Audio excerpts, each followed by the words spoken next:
রেমিট্যান্সে ৫% প্রণোদনা চান আমিরাত প্রবাসীরা। প্রবাসীদের বন্যার্তদের সহযোগিতার আহ্বান কুয়েত দূতাবাসের। বিস্তারিত জানতে ভিডিওটির শেষ পর্যন্ত দেখুন। ভিসা জটিলতা, মিশনগুলোতে হয়রানি, লাশ পরিবহনে বিড়ম্বনাসহ প্রবাসীদের সমস্যা নিরসনে অন্তর্বর্তী সরকারের প্রতি আহ্বান জানিয়েছেন সংযুক্ত আরব আমিরাত প্রবাসীরা।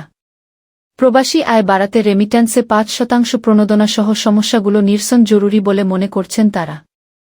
সরকার পরিবর্তনের পর রেমিট্যান্স প্রবাহ আগের তুলনায় অনেক বেশি বৃদ্ধি পেয়েছে। নতুন সরকারের প্রতি রেমিট্যান্স যোদ্ধাদের এই আস্থার জায়গাটি ধরে রাখার জন্য তাদের দীর্ঘদিনের পুঞ্জীভূত সমস্যা নিরসনে অন্তর্বর্তী সরকারকে আন্তরিক হওয়ার আহ্বান জানিয়েছেন।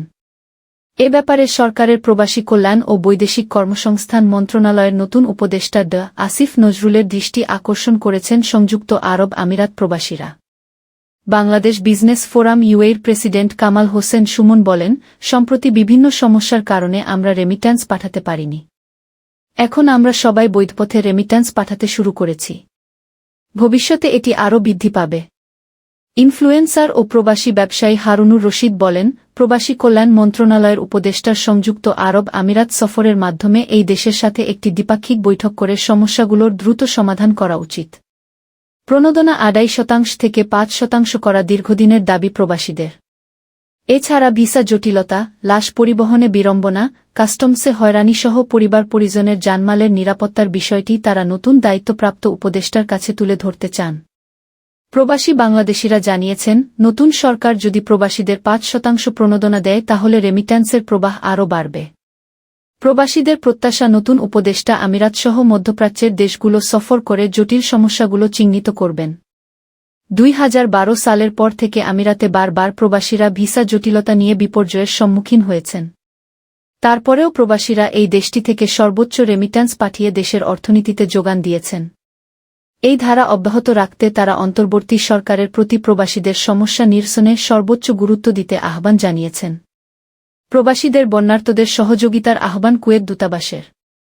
ভারী বৃষ্টি ও উজান থেকে নেমে আসা ঢলে দেশের কুমিল্লা, নোয়াখালী, ফেনী, চট্টগ্রাম জেলার মিরসরাই, ফটিকছড়ি উপজেলাসহ অন্তত ১১ জেলা বন্যাকবলিত হয়েছে।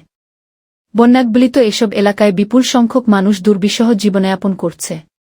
এ অবস্থায় কুয়েতে অবস্থানরত বাংলাদেশি প্রবাসীদের বন্যাকবলিত এলাকার মানুষের সহযোগিতায় এগিয়ে আসার আহ্বান জানিয়েছে কুয়েতের বাংলাদেশ দূতাবাস।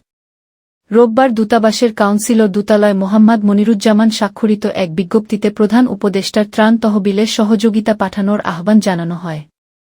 এদিকে অনেক প্রবাসী বাংলাদেশি সাম্প্রতিক এই ভয়াবহ বন্যার কারণে ক্ষতিগ্রস্তদের সাহায্য করার আগ্রহ প্রকাশ করেছেন।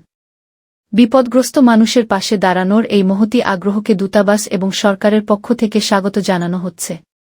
আগ্রহী ব্যক্তিদের প্রধান উপদেষ্টার ত্রাণ ও কল্যাণ তহবিলের অ্যাকাউন্টে সহায়তার অর্থ পাঠানোর আহ্বান জানানো হয়েছে। হিসাবের নাম, প্রধান উপদেষ্টার ত্রাণ ও কল্যাণ তহবিল। ব্যাংক, সোনালী ব্যাংক কর্পোরেট শাখা, প্রধান উপদেষ্টার কার্যালয়। হিসাব নম্বর 01073330040993।